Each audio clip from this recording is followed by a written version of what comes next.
Ooh, somewhere over the rainbow, way up high,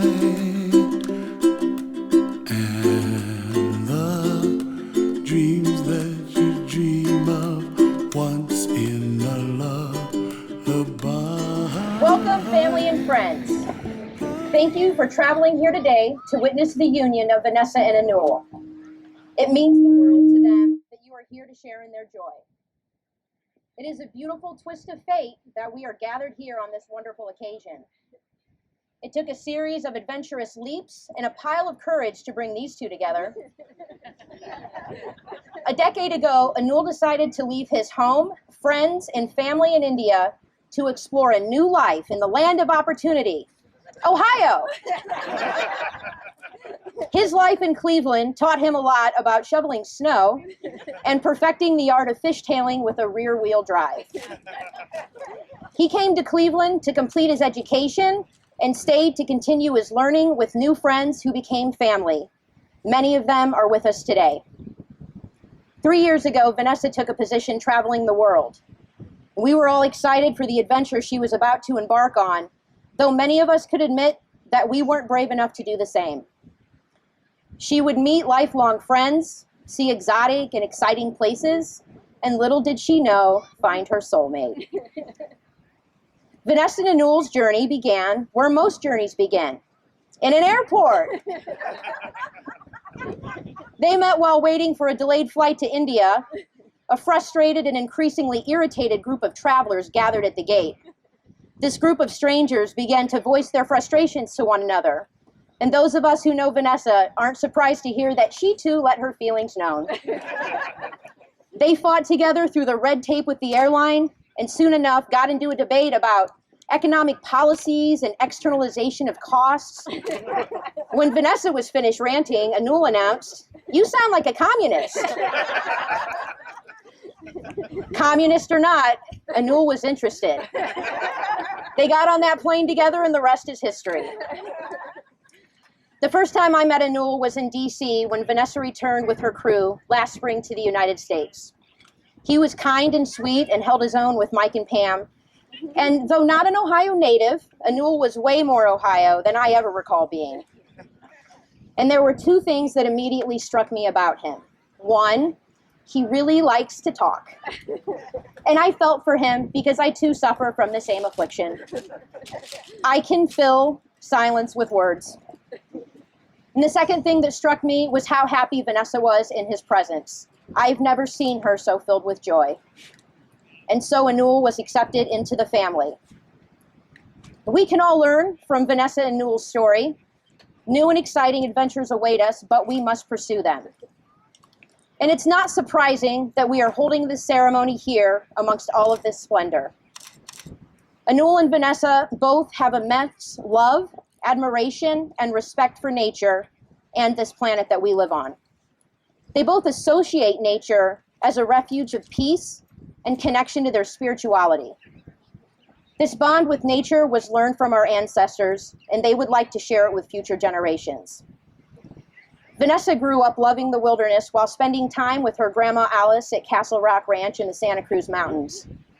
Meanwhile, on the other side of the planet, Anul was growing up with his grandpa Nanaji, listening to stories of the incredible wildlife amongst the dark forest of Bastur, where his mother was raised. So Vanessa and Anul chose this location for their special day because of their love for nature and the vastness of the ocean. This is a place that Vanessa has visited regularly with her family and friends. And I'm sure that many of you noticed that it is indeed a state park. This beach has been set aside and protected by the state of California. There's no need to make a reservation to take a walk on the beach or ask someone's permission to watch the sunset. This beach belongs to the people. It belongs to all of us. And the very idea of a park owned by the people is an idea that is uniquely American. The first ever park set aside for public use anywhere in the world was about 150 miles east of here in the Sierra Nevada mountain range. Yosemite National Park first became a state park in 1864 and later became the second national park in the world. Writer and historian Dayton Duncan put it best when he described the national park movement. He said, "For the first time in human history, great sections of our natural landscape was set aside, not for kings or noblesmen or for the very rich, but for everyone, for all time." Vanessa grew up spending her summers in Yosemite as well. She spent time camping, hiking, and backpacking in some of the most beautiful mountains in the world. She was very eager to take Anul there. And when she did, he felt the same deep spiritual connection that she did. Sounds like a great place for a honeymoon, huh? So we can all thank John Muir for his tireless efforts to make sure that Yosemite, as well as other national parks, are protected. And now I want to share some of John Muir's words with you. Yosemite is a place of rest and refuge from the roar and dust and weary, nervous, wasting work of the lowlands, in which one gains the advantages of both solitude and society. This one noble park is big enough and rich enough for a whole life of study and aesthetic enjoyment. It is good for everybody, no matter how benumbed with care, encrusted with a mail of business habits like a tree with bark. No one can escape its charms. Its natural beauty cleans and warms like a fire, and you will be willing to stay forever in one place, like a tree. And we're lucky to have access to the parks that we have today, and we know that many of you traveled great distances to be here. On behalf of Vanessa and Anul, we want to urge you to visit our parks, and Yosemite specifically. The spiritual connections we feel to the land is something which cannot be described. We guarantee that you will love it. How many places have you been with 544 Yelp reviews and 5 stars? John Muir said it best when he said, "It is by far the grandest of all special temples of nature I was ever permitted to enter." And so can be said for true love. I'm very happy that Anul and Vanessa share this love for nature. I would like you to listen to the spiritual and emotional commitments of marriage. As cycles of nature, there will be seasons of light and days of dark, springs of fortune and cliffs of adversity. In all tides, high and low, treat each other with respect, loyalty, and compassion. Just as the tiny stream carves the vast valleys, try to find discreet and tactful ways to correct each other's flaws. Just as the forest gives selflessly, practice tolerance and empathy to one another, as well as the families you unite here today. Just as the rains wash away the old and bring new life, try to bring hope and joy to each other in times of difficulty. And please ensure that just as the warmth and light of the sun, your commitment, love, hopes, and promises will never be dim as long as you both shall live. Lastly, please remember that we live in a wonderful world full of beauty, charm, and adventure. There is no end to the adventures we can have and the joy it can bring us, so long as we seek it out with both eyes open. And each of you are here today because you bring something special to the lives of Anul and Vanessa. Most of you have known one of them for years. Old friend or new, you have a special place in their heart. Likewise, you have a special purpose. As beloved family and friends, it is you with whom they will share their happiness and you to whom they will bring their pain. You will watch their marriage mature and watch their children grow. And when hard times come and the loving support of friends and family is needed, Vanessa and Anul hope to be able to turn to all of you, just as they will turn to each other. Guests, when prompted, please answer, "We do." Family and friends, do you commit your love and support to Vanessa and Anul? And do you pledge to help support and nurture their relationship today and always? Terrific. And Vanessa and Anul have written their own vows which they will share with each other at this time.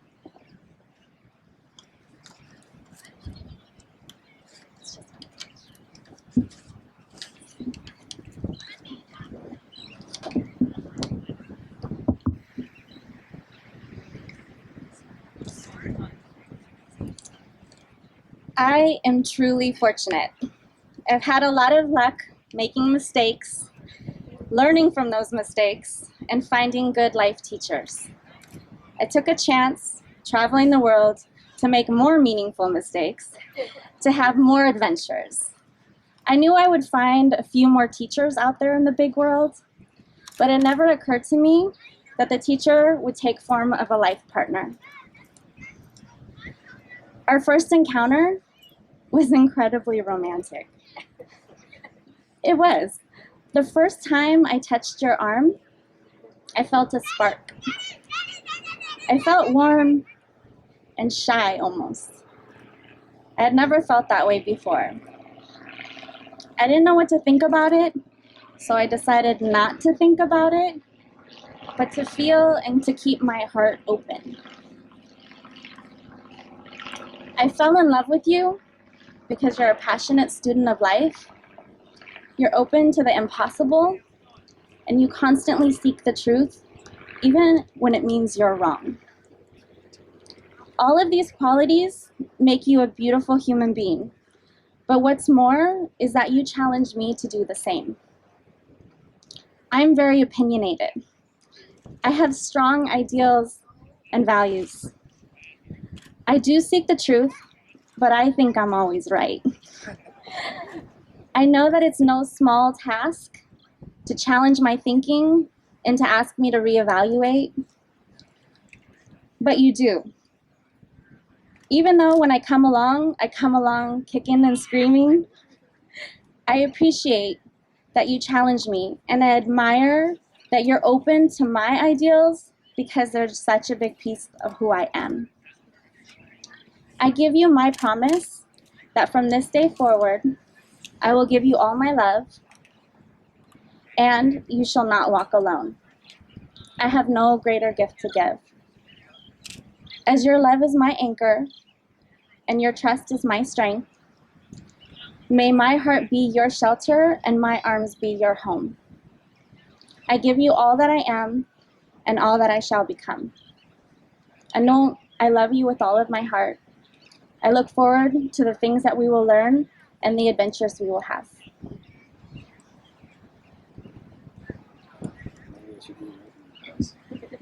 Maybe I should rewrite my vows. So it's going to be quick. The people who want to sit down might want to. It's 47 pages. Dear Vanessa, today we celebrate together with and as friends, partners, and family. Not too long ago, June 8th, 2014, by somewhere in Wisconsin, I asked you to marry me. Back then, you were a gorgeous, strong-willed lady with the softest touch and a heart of gold. I was in love with you then, and I'm in love with you today. But I was more in love with you then for what you were and what you stood for.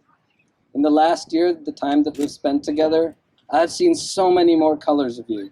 I've seen you happy, I've seen you sad, I've seen you excited about things, I've seen you angry and pissed off, sometimes at others, sometimes at me. And through all this time, I have fallen in love with you over and over and over again. I've come to love your expressions, I've come to love your cooking, even the things that I used to hate eating, I love today. The butterscotch pies at the end of the year or the cheesecakes for Valentine's Day. And although it makes me giddy like a kid, I take immense pride and feel honored that you've decided to make me your life partner. I've fallen in love with your stress management styles, your innocent, your childlike innocence, and I've come to share your relentless pursuit of the right thing, come what may. You bring a balance to my life in ways I had never known was possible. I've always learned, and I grew up thinking that every day we spend together, it adds to another many reasons that teach me so much about me and about you, which is probably the reason I don't want to spend a day without you going forward. You've made me realize that happiness is truly an internal state of mind rather than a destination that I thought existed in an elusive world. As a child, we all thought that we always had a notion of what we would do and become when we grow up.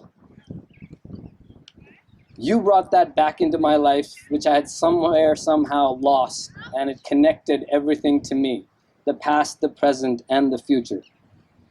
To quote a physics arch rival of mine, Neil deGrasse Tyson,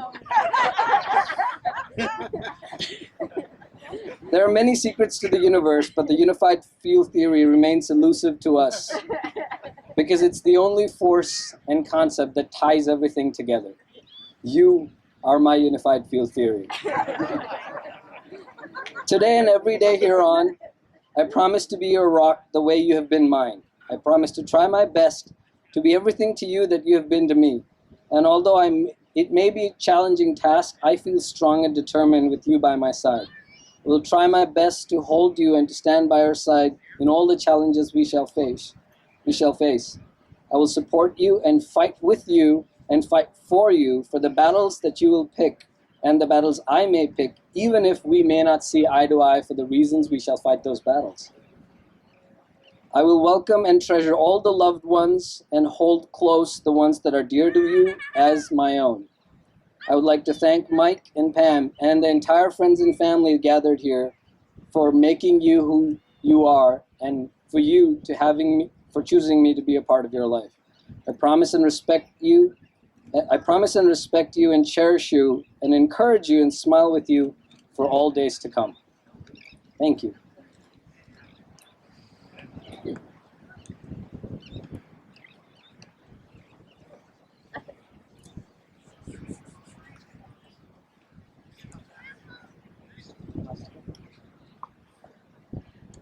Place the ring on her left hand. Repeat after me. I give you this ring. I give you this ring. Oh, that's the microphone. Details, details. I give you this ring. Crafted from the earth. Crafted from the earth. Symbolizing my unending love. Symbolizing my unending love.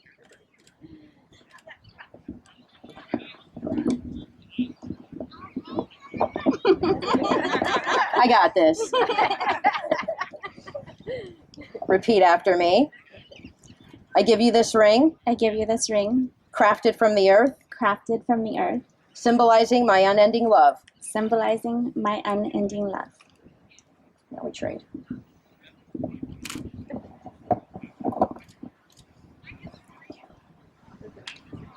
By the power vested in me by the great state of California and the Spiritual Humanist Church, I now pronounce that Vanessa and Anul are united as one.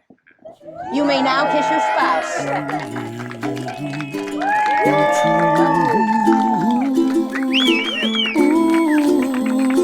Someday you wish upon a star, wake up where the clouds are far behind. Where trouble melts like lemon drops, high above the chimney top. That's where